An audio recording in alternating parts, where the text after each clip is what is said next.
Hello everyone, নতুন একটি ব্লগে আপনাদেরকে স্বাগতম। তো আমি পরীক্ষা দেওয়ার জন্য বাড়িতে আসছি, আর বাড়িতে আসলে আমাদের খুবই পছন্দের একটি জায়গা। এখানে আমরা প্রতিবারই এসে থাকি। তো সেই জায়গাটা আপনাদেরকে ঘুরে দেখাবো এবং আমি এবং আমার পিছনে আমার একটা মামা আছে। সেই মামা আর আমি মিলে আমরা চলন বিলের খুব নামকরা একটা জায়গা, সেটা হচ্ছে আমাদের বিলশা ব্রিজ যেটা বলে, যেটা আপনারা এখন দেখতে পাচ্ছেন। তো এখানে আমরা একটু আনন্দ করার জন্য আসছিলাম এবং শীতের মধ্যে জানেনই তো ঘোরাফেরা করলে আমাদের কিন্তু অনেক ভালো লাগে, মনটা ফ্রেশ থাকে। তো এখন আপনারা যেটা দেখতেছেন বিলশার সবথেকে ভালো বা নামকরা একটা ব্রিজ। পানির সময় খুবই ভালো দেখা যায়, এখন পানি নেই বললেই চলে। তো আপনারা দেখতে পাচ্ছেন ব্রিজটা কিন্তু অনেক লম্বা এবং এখানে পরিবেশটা অনেক ভালো। এখানে আসলে মনটা ফ্রেশ হয়ে যায়, ফ্রেশনেসের একটা ভালো একটা আভাস পান। সেটা আপনি এখানেও পাবেন। তো আপনারা যারা চলন বিলের আশেপাশে বা আপনারা বিলশার আশেপাশে যাদের বাড়ি আছেন তারা তো অবশ্যই এটা চিনেন।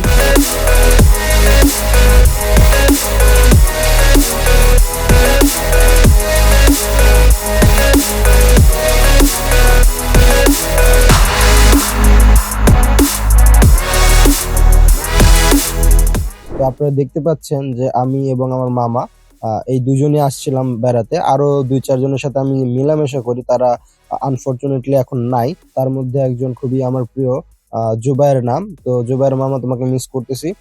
তো অন্য সময় আবার একসাথে হলে আমরা ৩-৪ জন বা সবাই মিলে একসাথে ঘুরবো। তো আমরা ব্রিজে একটু কথাবার্তা বললাম। তো মামা বলতেছে, মামা গাড়ি পিছনে আছে, তো আর বেশি দূরে যেও না। তো আমি বললাম, মামা তুমি নিজের এলাকার মানুষের যদি ভয় পাও তাহলে কি হবে? তো আমরা বলতে বলতে আমরা আবার একটু বললাম যে গাড়িতে ঘুরি। তো গাড়িতে যেতে যেতে আমরা এখানে সামনে আমরা আমরা কুন্দল ব্রিজের দিকে যাচ্ছি। এখানে আরেকটা ব্রিজ আছে বিলশা থেকে একটু দূরে। তো এটা আসলে কোন্দল ব্রিজটা মনে হয় তারাশের ভেতরে পড়ে। হ্যাঁ, তারাশের ভেতরেই পড়ে। অনেকদিন ধরে আসা নাই তো সব ভুলে যাচ্ছি। তো এই রাস্তাটা খুবই চিকন হওয়ায় আমরা খুব ফাস্ট যাওয়ার চেষ্টা করতেছি না। আর বেড়ানোর জন্য তো জানেনই, যত স্লো যাওয়া যায় ততই ভালো। তো বলতে বলতে কিন্তু আমরা কোন্দল ব্রিজের সামনে চলে আসলাম, বা একটু পরে কিন্তু আমরা মেইন ব্রিজটা পেয়ে যাব। তো ব্রিজে উঠবো আরকি। তো সামনে আমাদের সেই ব্রিজটা। তো আমি বললাম যে, মামা তুমি এখানে একটা ভিউ নাও বা এখানে ভালোভাবে ভিডিও করো যাতে সুন্দর দেখা যায়।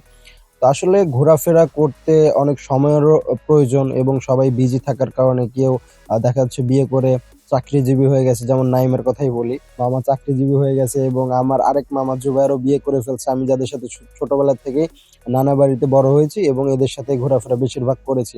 তো সবাই এখন বলে তুমিও বিয়ে করে ফেলো। আমি বলছি হ্যাঁ, বিয়ে করব। এই ১টা বছর আর সময় আছে। এই ১টা বছর পড়াশোনা শেষ হলে তারপরে আশা করি আল্লাহ যদি বাঁচিয়ে রাখে আমারও হয়তোবা বিয়ের বাজনাটা বেজে যাবে।